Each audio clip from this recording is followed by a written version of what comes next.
कृष्ण कहते हैं यह मेरी शक्ति है, मैं इसका नियंत्रक हूं, किंतु मनुष्य अपने आप को मेरे प्रति समर्पित कर सकता है। So we discuss this in our last class that Krishna is so potent. सब कुछ भगवान से ही आ रहा है, लेकिन फिर भी जो जीवात्मा है वो भगवान को समर्पित कर सकते हैं। वास्तव में देखा जाए तो हमारा साइज क्या है, आत्मा का क्या साइज है, तो हम इतने छोटे होने के बाद में भी भगवान को समर्पित कर सकते हैं। भगवान का शेल्टर हम ले सकते हैं। जैसे आप देखिए, सामान्यतः अगर कोई बात की जाती है, कोई व्यक्ति है, वो उसकी पोस्ट छोटी है, पोस्ट समझ रहे हैं, कुछ भी जॉब वगैरह वो करता है। अब अगर कहा जाए कि तुम प्राइम मिनिस्टर को समर्पित हो, तो वो सोचेगा ना, अरे मैं कहाँ, मैं तो चपरासी का जॉब करता हूँ, प्राइम मिनिस्टर कहाँ मेरे बारे में सोचेंगे, ये वो सामान्यतः बात हो रही है। या इस तरह से कुछ और भी आप एग्जाम्पल ले सकते हैं। तो भगवान तो परमेश्वर है, और हम इतना छोटा होने के बाद में भी हम उनको समर्पित हो सकते हैं, and we can actually go back to him. हम वास्तव में उनसे वार्ता कर सकते हैं, उनकी सेवा कर सकते हैं व्यक्तिगत रूप से। तो यही भगवान कह रहे हैं, ये सब मेरी शक्ति है, सबका नियंत्रक मैं हूं, लेकिन फिर भी मनुष्य अपने आप को मेरे प्रति समर्पित कर सकता है। ये सोचने की जरूरत नहीं है, अरे भगवान तो इतने बड़े हैं, तो पता नहीं मैं भगवान की सेवा करने योग्य हूं भी या नहीं। इंग्लिश क्लास में अभी जो टॉपिक चल रहा है, उसमें जो श्लोक आया है, उसमें हम डिस्कस करेंगे कि आप देखेंगे सभी जो जो भी कॉस्ट्यूम्स हम देखते हैं, अलग अलग स्पीशीज है, बॉडीज है, सभी आत्माएं हैं। तो ठीक है, व्यक्ति को मनुष्य जीवन मिला है, लेकिन फिर भी भक्ति करने की जगह उसकी कुछ और इच्छाएं हैं। वो पानी में तैरना चाहता है, तो ठीक है, तुम मछली बन जाओ। या वो कुछ भी नॉन वेज खाना चाहता है, तो तुम कोई भी कार्निवोरस एनिमल बन जाओ। लेकिन इसके बाद में भी आप देखेंगे, ठीक है, ये सब हो रहा है, लेकिन इसका अर्थ ये नहीं है कि भगवान हमको रिजेक्ट कर दे रहे हैं। व्यक्ति की कुछ भी, ठीक है, उसकी जो भी इच्छाएं हैं उसके अकॉर्डिंग उसको शरीर प्राप्त होगा, लेकिन इसका अर्थ ये नहीं है कि बाद में जब उसको वापस चांस दिया जाएगा तो वो भक्ति नहीं कर सकता। Krishna never rejects anyone, no matter how he behave, और नो मैटर क्या उसकी इच्छाएं हैं। वो तो उसके इग्नोरेंट के कारण है ना। पर वास्तव में भगवान को कोई भी समर्पित कर सकता है, इसमें कोई डेजिग्नेशन मैटर नहीं करता है, कुछ भी मैटर नहीं करता है। काफी बार भक्तों से ही कुछ गलती हो जाती है, तो सोचते हैं कि भगवान हमें माफ करेंगे क्या। या कोई नया भक्ति में आता है, तो कहते हैं कि हमसे तो पहले बहुत गलतियां हुई है, विल कृष्णा स्टिल एक्सेप्ट मी। अरे भक्तों का संग दिया है, इससे यही मालूम चलता है कि भगवान ने ऑलरेडी आपको माफ कर दिया है, तभी तो भक्तों का संग प्राप्त हुआ है, तभी तो भक्ति करने का मौका दिया जा रहा है। तो इससे यही पता चलता है कि भगवान तो पहले ही आपको माफ कर चुके हैं। तो ये बहुत इंपॉर्टेंट चीज है समझने वाली, that Krishna never rejects anyone. पहले खूब गलतियां भी की हो, जो कि अनादिकाल से कर रहे हैं, जरूरी नहीं है कि सिर्फ इस ही जीवन में हमने जो गलतियां की है वही गलतियां है। We are doing it from eternal time, but still see Krishna कितने चांसेस दे रहे हैं। और ऐसा नहीं है पहली बार इसी जीवन में चांस मिला है, पहले भी काफी चांसेस मिले हैं, पर पूरी तरह से समर्पित ना होने के कारण वी आर स्टिल हियर। तो व्यक्ति भगवान के प्रति समर्पित हो सकता है, कर सकता है भगवान को समर्पित। It's never too late. जब मालूम चल रहा है तब उठिए और भक्ति करने लगिए, ये चीज है।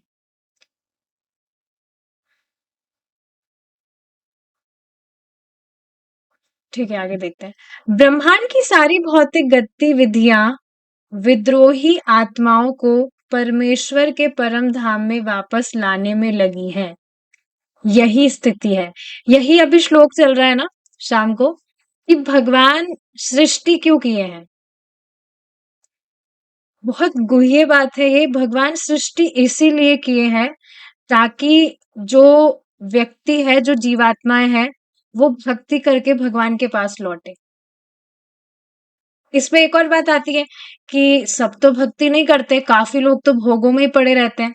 लेकिन फिर भी पिछली जो सृष्टि हुई थी, प्रभु जी समझा रहे थे इस चीज को, तो पिछली सृष्टि में काफी सारे ऐसे व्यक्ति थे जो भगवान की भक्ति करके भगवान के पास लौटे हैं। तो इस तरह से भगवान हर सृष्टि करते हैं और हर सृष्टि में भगवान की भक्ति करके व्यक्ति भगवान के पास लौटता है। जैसे स्कूल में आप देखते हैं नया बैच, उस तरह से ये है कि इस सृष्टि में अक्ल नहीं आई, ठीक है, फिर से चांस देते हैं, अगली सृष्टि कर दे। ये एक कारण है, वैसे काफी सारे कारण हैं सृष्टि के। ये एक कारण है कि ठीक है, इसमें नहीं मिला, इसमें इसको बुद्धि नहीं आई, या ऐसे रहा, तो अगला फिर से चांस दिया जाता है। ये चीज है। और क्या कहा जा रहा है? ब्रह्मांड की सारी भौतिक गतिविधियां विद्रोही आत्माओं को परमेश्वर के परम धाम में वापस लाने में लगी है। यही स्थिति है। माया के कठोर नियम भी विद्यमान है। ठीक है, एक तरफ तो भगवान चाह रहे हैं कि सब आए भगवान के पास में, लेकिन एक तरफ देखते हैं कि माया के कठोर नियम भी विद्यमान है। भगवान चाहते हैं कि हम भक्ति करके भगवान के पास लौटे, तो ये इतने अवरोध क्यों आते हैं? लाइफ बहुत इजी हो जाना चाहिए ना। देखिए, पुलिस या सैनिक शक्ति का उद्देश्य क्या है? पुलिस या सैनिक की शक्ति का उद्देश्य क्या है? इनका उद्देश्य है नागरिकों की राज्य के नियमों का पालन करने के लिए नियंत्रित करना। यदि कोई नागरिक राज्य के नियम की अवज्ञा करता है, तो उसे तुरंत पुलिस की देख रेख में ले लिया जाता है। क्लियर है ये चीज? कोई भी जो व्यक्ति है, ये हमने डिस्कस किया था, एक जो अभी छोटी पुस्तक गई थी इंग्लिश में, जो क्लास चल रही है एलिवेशन टू कृष्णा कॉन्शियसनेस, उसके सेकंड चैप्टर में ये चीज हमने डिस्कस की थी कि जेल का निर्माण जो है वो चोर है, चोर लोग जो है उनकी वजह से किया जाता है। ऐसा नहीं है कि सरकार को बहुत आनंद आ रहा है कि वो इस तरह से जेल का निर्माण कर रहे हैं या लोगों को उसके अंदर, ऐसा नहीं है जबरदस्ती डाल रहे हैं। व्यक्ति इस तरह से कर्म करता है तो उसको सीख देने के लिए उसका उसके साथ में इस तरह से व्यवहार किया जाता है। तो यदि कोई नागरिक राज्य के नियम की अवज्ञा करता है, तो उसे तुरंत पुलिस की देखरेख में ले लिया जाता है ताकि उसको बुद्धि आए और वो अगली बार से वो गलती ना करे। पर आप ये चीज भी देखेंगे कि उसको पनिशमेंट दिया जाता है, लेकिन फिर भी उसका संस्कार चोरी करने का या जो भी वो नियम की अवज्ञा करता है, वो पनिशमेंट देने से जाता नहीं है। संस्कार अभी भी बना रहता है। तभी आप देखिए ना, ठीक है, भौतिक प्रकृति के इतने कठोर नियम हैं, लेकिन फिर भी हर व्यक्ति कहाँ समझ पा रहा है इस चीज को।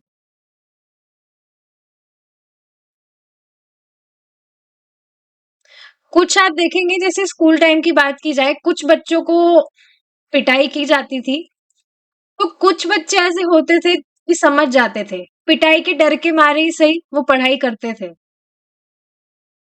तो कैसे भी मतलब व्यक्ति करे, लेकिन ये बात समझनी चाहिए कि भगवान की भक्ति अगर व्यक्ति कर रहा है, तो इस तरह से भगवान से डर के भक्ति करने की जरूरत नहीं है। भगवान तो बहुत प्रेम करते हैं। ये सारी चीजें जानने के लिए सुनना बहुत जरूरी है।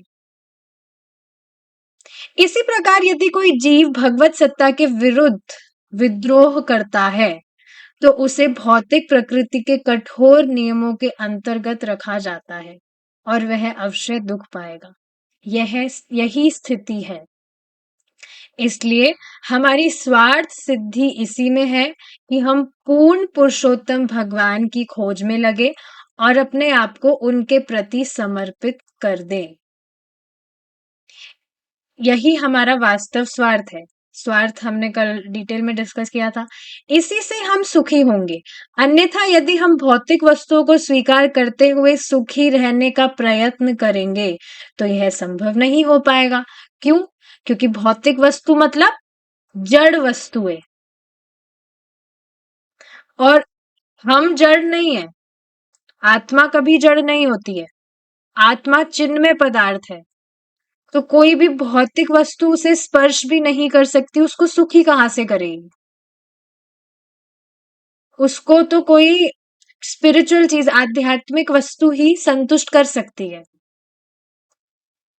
लेकिन अगर व्यक्ति इस तरह से भौतिक वस्तुओं को स्वीकार करके उसमें सुख ढूंढ रहा है, तो वो पॉसिबल नहीं है।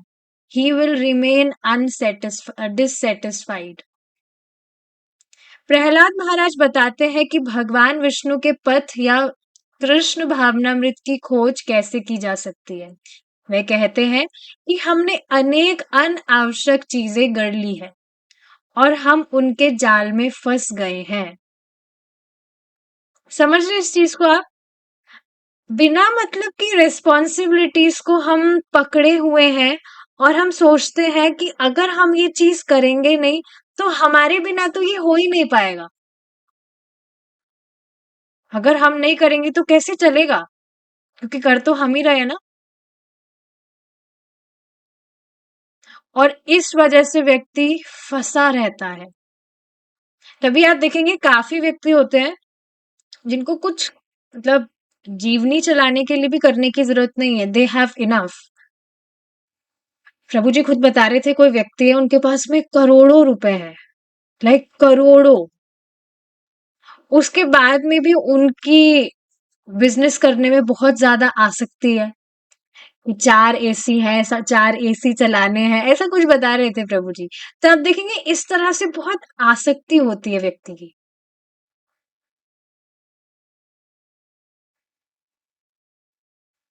तो अनेक अनावश्यक चीजें गढ़ ली है और हम उनके जाल में फंस गए हैं। श्रीमद् भागवत के आरंभ में कहा गया है कि हमें इन अनावश्यक कठिनाइयों से बाहर आने और स्वनिर्मित समस्याओं के घेरे से निकलने की कोशिश करनी चाहिए। देखिए, अब जब ये बात कही जा रही है तो समझना चाहिए, फिर से यही बात आ रही है कि ऐसा बिल्कुल नहीं है। जिन रेस्पॉन्सिबिलिटीज को हम बहुत प्रायोरिटी देते हैं, हम समझते हैं वो बहुत जरूरी है, वो ये चीज हम अनादिकाल से करते आ रहे हैं। बहुत पहले से ही हम इन सारी चीजों को प्राथमिकता देते आ रहे हैं। समझ रहे हैं इस चीज को? बहुत पहले से जो भी हम अभी कर रहे हैं, जिन भी चीजों को हम इंपॉर्टेंट समझ रहे हैं, ऐसा नहीं कि पहली बार हम ये कर रहे हैं। We are doing it from eternal time. But समझना चाहिए, अब जब भक्तों का संग प्राप्त हुआ है, भक्ति करने का अवसर मिल रहा है, so why not to give this one life to Krishna.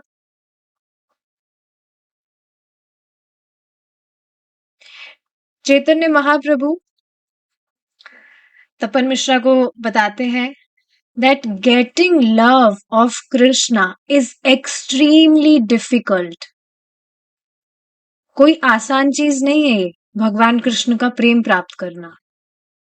But Chaitanya Mahaprabhu की कृपा से we can actually get the love of Krishna बिल्कुल मुफ्त में। देखिए, हम ये चीज बार बार सुनते हैं, पर इस पर मनन करने की बहुत ज्यादा जरूरत है। मुझे कोई भी चीज बहुत इंपॉर्टेंट लगती है भक्ति से इतर, तो तुरंत बस यही चीज दिमाग में आती है कि अरे ये चीज ऐसा नहीं कि पहली बार कर रहे हैं, काफी जन्मों से तो करके आ ही रहे हैं। या भक्ति जन्मों की भी बात नहीं करें, अगर आप देखें भक्ति के पहले भी कितनी सारी चीजों को हम इंपॉर्टेंस देते थे, बट उसका रिजल्ट क्या मिला?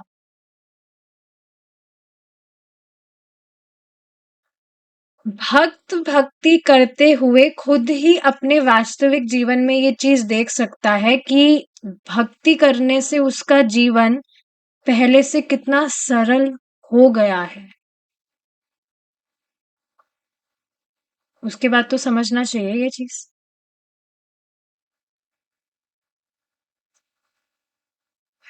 तो यही चीज प्रभुपाद जी यहाँ बता रहे हैं कि हमें इन अनावश्यक कठिनाइयों से बाहर आने और स्वनिर्मित समस्याओं, स्वनिर्मित मतलब इन समस्याओं का निर्माण हमने खुद ने ही किया है, समस्याएं वास्तव में है नहीं। आप देखिए ना, जो भी व्यक्ति भक्ति करता है, जैसे मैंने अभी कुछ दिन पहले बता रही थी, एक व्यक्ति है वो अभी भक्ति करना स्टार्ट की, उनकी जॉब चली गई तो बस जब भी उनका रुक गया। लेकिन एक भक्त है, प्रभु जी के सुबह क्लासेस में भी आते हैं वो, तो काफी टाइम से भक्ति कर रहे हैं, उनका भी जॉब चला गया था, but he was still smiling. जबकि वो तो प्रभु जी है उनके, मतलब he is only managing his family, but उसके बाद में भी he was smiling. He didn't give up his chanting, classes उन्होंने नहीं छोड़ी, वो सुन रहे, सब कुछ कर रहे थे। तो आप देखेंगे जब व्यक्ति भक्ति करता है उसको समझ में आने लगता है। हम सुनते तो काफी बार है ये चीज कि सब कुछ भगवान ही कर रहे हैं, भगवान के कंट्रोल के बाहर कुछ भी नहीं है, बट जब व्यक्ति भक्ति करने लगता है उसको वास्तव में ये चीज दिखने लगती है।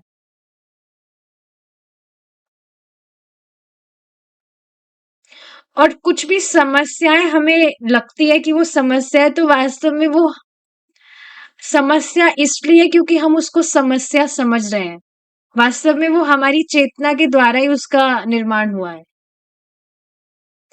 इसके विषय में एक और बात प्रभु जी बता रहे थे कि आप देखेंगे जब भी हमारी लाइफ में कुछ भी समस्या आती है, तो उस सेम कॉन्शियसनेस से हम उस प्रॉब्लम का समाधान नहीं कर सकते। अभी जैसे आपकी कुछ भी प्रॉब्लम है, लाइफ में कुछ प्रॉब्लम आई, तो आपकी कॉन्शियसनेस में क्या है, आपके चित्त में चल रहा है कि ये प्रॉब्लम है, तो उस सेम प्रॉब्लम से आप उस प्रॉब्लम का सलूशन नहीं कर सकते हैं, बल्कि आप देखेंगे उस चेतना के कारण ही उस समस्या का निर्माण हुआ है। तो ये बस जो भी समस्या हमें लगती है वो वास्तव में हम खुद ही निर्माण करते हैं, समस्या कुछ है नहीं। जैसे मैंने अभी एग्जांपल दिया, उनके लिए जॉब छूट गई तो बहुत बड़ी बात थी जब भी छूट गया उनका, पर वो भक्त अभी भी ही वाज स्माइलिंग, कोई बात नहीं, जॉब ही तो है, लग जाएगी। तो ये बहुत डीप पॉइंट है समझने वाला। आज सुबह मैंने बर्लिन नगर की एक तस्वीर देखी जिसे मेरे एक शिष्य ने भिजवाया था। मैं चार्लिन और मास्को दोनों शहरों में रहा हूँ और दोनों ही बहुत सुंदर नगर है। बर्लिन सुंदर नगर है और लंदन भी सुंदर नगर है। फिर लोग क्यों झगड़े में पड़े हैं और हर दूसरे नगर पर बम वर्षा करने पर तुले हैं? ऐसा क्यों हुआ है? क्योंकि उनकी रुचि भगवान विष्णु में नहीं रही। इसलिए वे सोचते हैं तुम मेरे शत्रु हो, मैं तुम्हारा शत्रु हूं, और फिर हम कुत्ते बिल्लियों की तरह लड़ते हैं। आप देखेंगे कभी कभी भी किसी भी व्यक्ति से आपकी लड़ाई हुई हो, तो उसके पीछे का रीजन भगवान, मतलब भक्ति नहीं हुई होगी।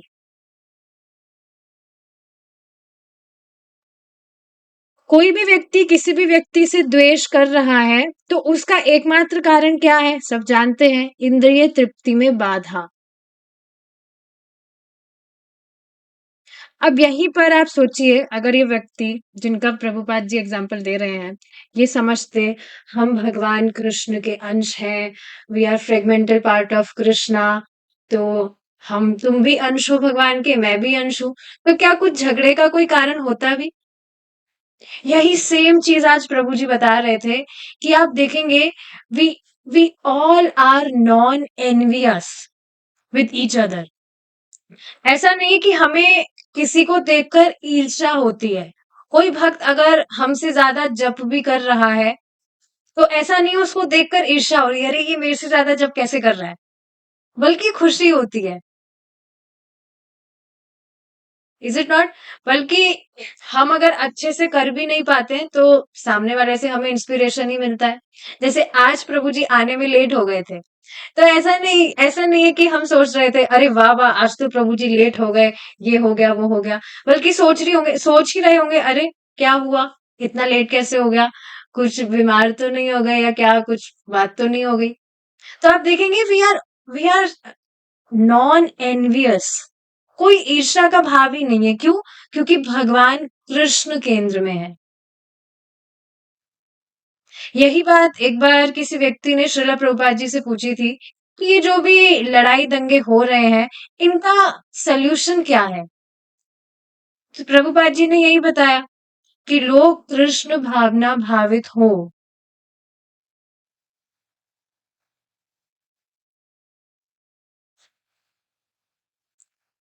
लेकिन क्योंकि व्यक्ति की भगवान विष्णु में रुचि नहीं है, तो वो इस तरह से अपने आप को एक दूसरे का शत्रु मानते हैं। और इसी के आप दूसरी तरफ देखेंगे, एक बार आया था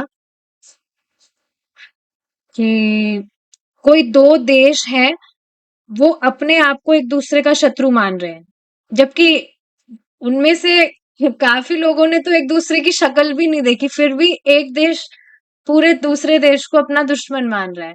लेकिन भगवान कृष्ण की भक्ति करने के कारण, after coming into Krishna consciousness, अब वही दोनों जो, मतलब ना, सारा पूरा देश तो भक्ति नहीं करने लगा, पर कुछ लोग जिनमें कंट्रोवर्सीज थी, वो भक्ति करने के बाद में देखा गया that they both are dancing together on Hare Krishna kirtan. तो देखिए बिल्कुल प्रैक्टिकल चीज है। जब तक भगवान कृष्ण केंद्र में नहीं होंगे, व्यक्ति इसी तरह से अपने आप को एक दूसरे का शत्रु मानता रहेगा, उससे कंपटीशन करता रहेगा, और इसी तरह से बस लड़ाई झगड़ों में ही पड़ा रहेगा। एक और एग्जाम्पल देना चाहिए। आप देखेंगे, अ, अगर हम हस्बैंड और वाइफ की भी बात करते हैं, तो उसमें भी आप देखेंगे जो कृष्णा कॉन्शियस हैं पार्टनर्स, उनके बीच में भी ये जो भौतिकतावादी चीजें हैं उनके लिए, उनके विषय में कुछ लड़ाई नहीं होती है।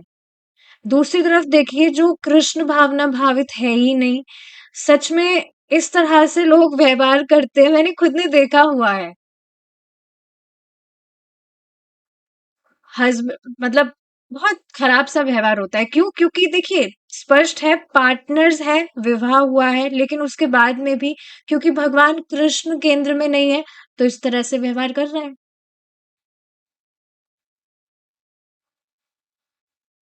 तो ये बहुत इंपॉर्टेंट चीज है, कृष्ण का केंद्र में होना बहुत जरूरी है।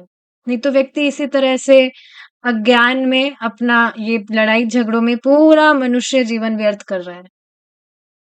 किंतु यदि हम विष्णु या भगवान कृष्ण को जान ले, तो ये उन्नत राज्य, उन्नत सभ्यताएं अच्छी तरह बनी रह सकती है। आप सुख आप सुखी हो जाएंगे, अच्छा खाएंगे, अच्छी तरह नाचेंगे, अच्छी तरह जिएंगे, और भगवान के परम धाम में वापस चले जाएंगे। तो देखिए एक एक लाइन, आप सुखी हो जाएंगे।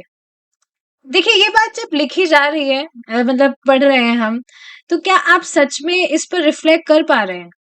बिल्कुल कर पा रहे हैं, तभी तो हम कंटिन्यू भक्ति कर पा रहे हैं।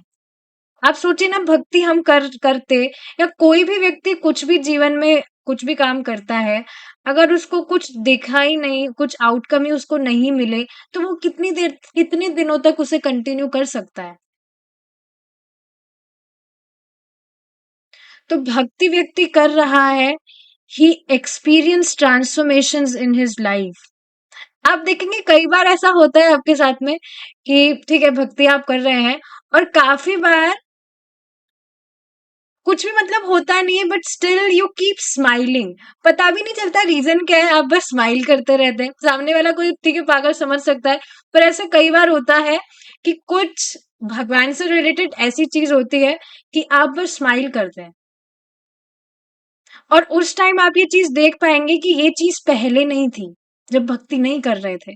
उस टाइम तो बस दिमाग में टेंशन ही घूमती रहती थी, अरे ये वो उसने ये कह दिया, ये हो गया, ये करना है। अच्छा खाएंगे, सो यस, आप देखेंगे भगवान का प्रसाद,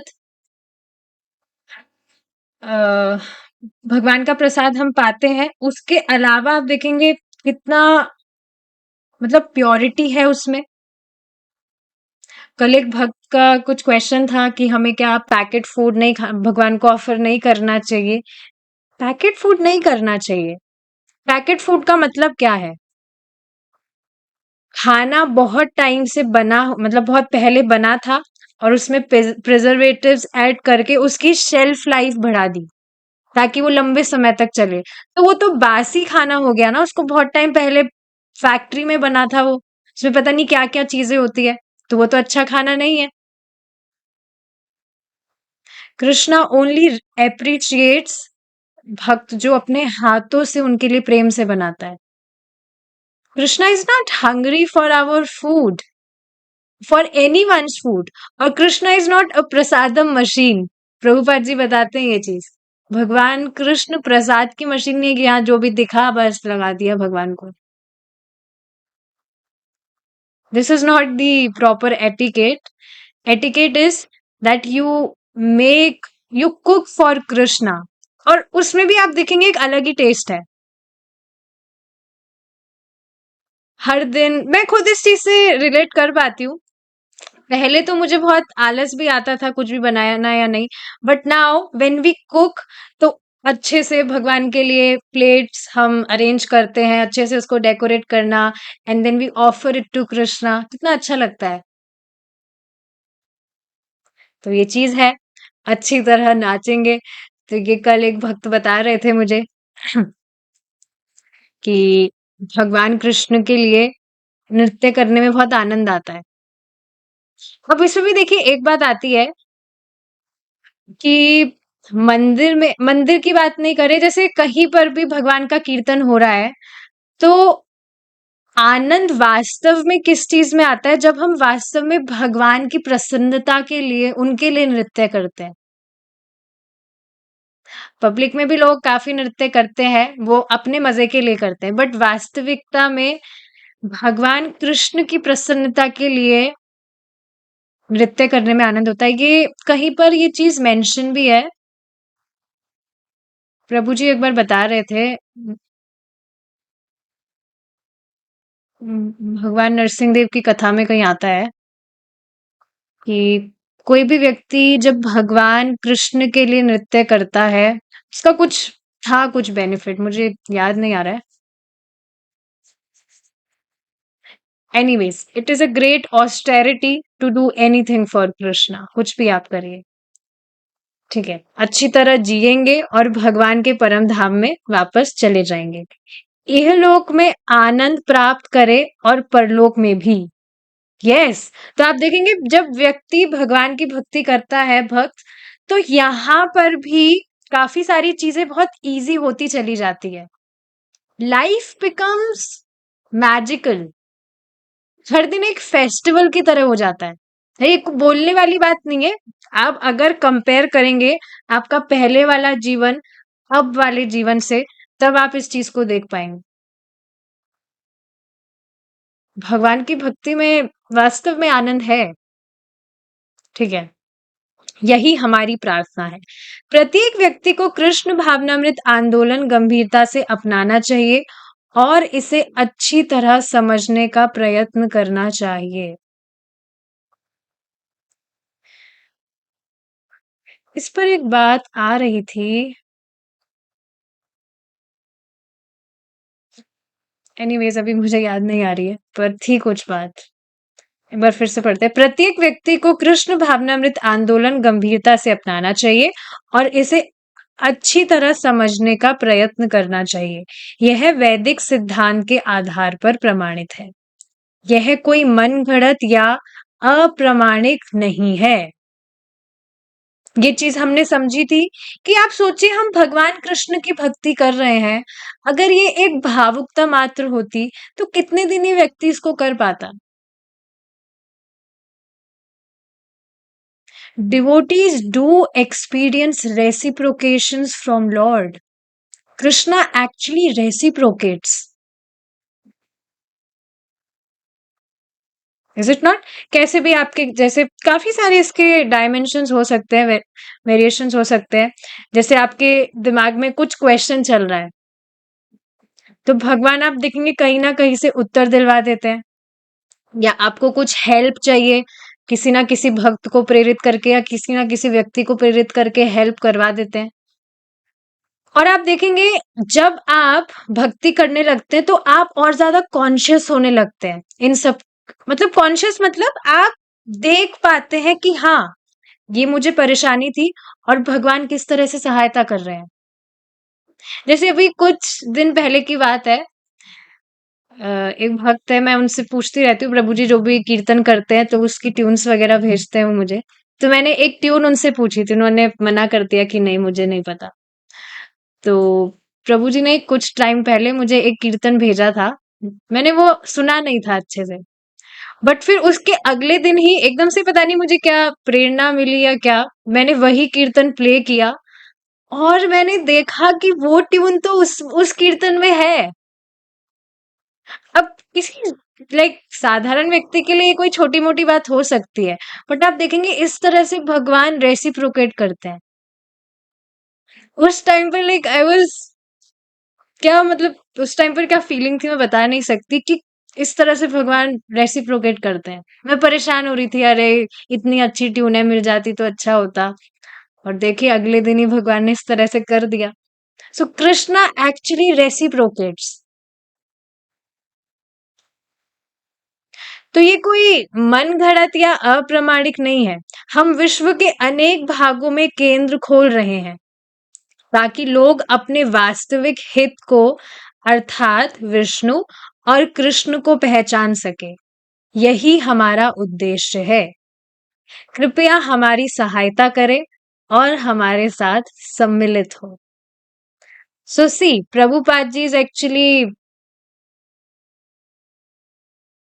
व्हाट टू से, कृपया कह रहे हैं। इस पर देखिए प्रभु जी आज ही एक और चीज बता रहे थे कि ठीक है, प्रभुपाद जी की तो आपने काफी सारी बातें सुनी है कि प्रभुपाद जी कि कोई भी व्यक्ति अगर भगवान कृष्ण का नाम उच्चारण करने के लिए भी मतलब कुछ थोड़ा सा भी इंटरेस्ट दिखाता था, तो प्रभुपाद जी बहुत ज्यादा उसके प्रति ग्रैटिट्यूड शो करते थे। ऐसा कुछ बताया था प्रभु जी ने। इसी पर एक और बात बताई थी कि चैतन्य महाप्रभु ने किसी धोबी को कहा था कि तुम हरे कृष्णा करो, you chant Holi names of Lord. तूने कहा मैं कपड़ा धोऊं या हरे कृष्णा करूं? तो चैतन्य महाप्रभु कहते हैं तुम्हारा कपड़ा मैं धो दूंगा, तुम हरे कृष्णा करो। So see how eager Chaitanya Mahaprabhu is कि हम भगवान के नामों का उच्चारण करें। इसी तरह से हर भक्त, जितने भी आचार्य गण हैं, श्रीला प्रभुपाद जी हैं, they are so much eager to give this knowledge of Krishna consciousness to everyone. Prabhupada ji खुद ये बात बताते हैं कि हमारी बहुत आगाढ़ इच्छा है कि कृष्ण भावनामृत का प्रचार पूरे विश्व में होना चाहिए, तो कृपया सहायता करें और हमारे साथ सम्मिलित हो। तो इससे हमारा जो थर्ड चैप्टर है यहाँ पर कंप्लीट होता है। We will stop here now. Srila Prabhupada की जय, निताय गौर प्रेमानंदे, हरि बोल, सामवेद गौर भक्त वृंद की जय।